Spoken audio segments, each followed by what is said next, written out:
What's going on? It is Brian and Natasha here with Home Helper Consultants, and we'd like to talk with you today around open houses as a listing generation activity. Natasha, what the heck does that mean?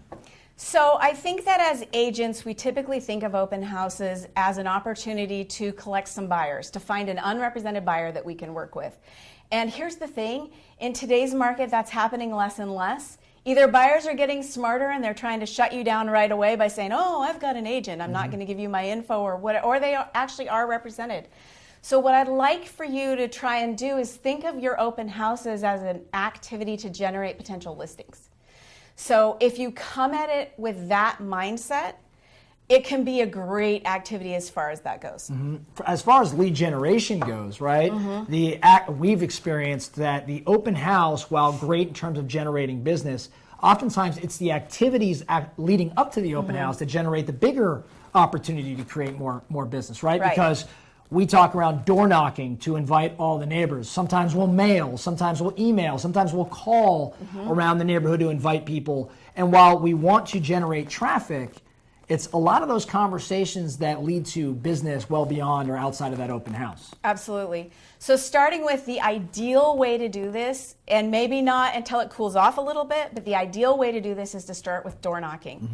Have some sort of a little, it doesn't have to be anything fancy, but a little type of invitation, and go meet the neighbors, knock on the doors. If people don't answer, make sure that you leave it behind. And it's just simply an invitation to an open house to come and see how my new listing compares to your house. Let us know what you think of the price. Let us know if you think it shows well. Tell us how it looks compared to yours.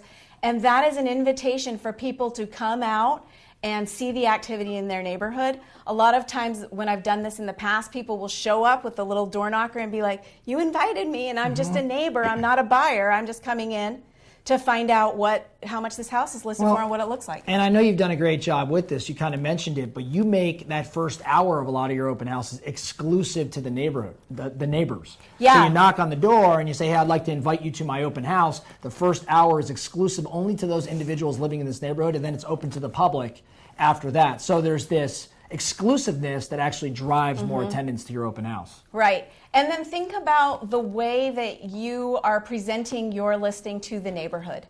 So we put up 25 signs.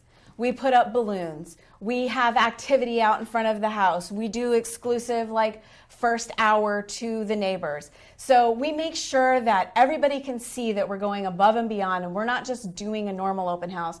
We're doing a mega open house. It's an event. I've really had listings before, people that walk into my open houses and just say, I'm so impressed with your open house, will you come list my house? So just remember that you're on display for the neighbors in the neighborhood when you're there. And then the last thing I would say is when somebody walks in, don't assume that they're a buyer. Don't ask them if they're represented by an agent. Ask them how they found the open house. Do you live in the neighborhood? And then that way you can identify right away if you're talking to a potential seller or a potential buyer, and then take your conversation from there. I love it. I love it. Well, if you have any thoughts or questions, feel free to reach out to us. Our contact information is down below. We look forward to speaking with you soon. Thank you.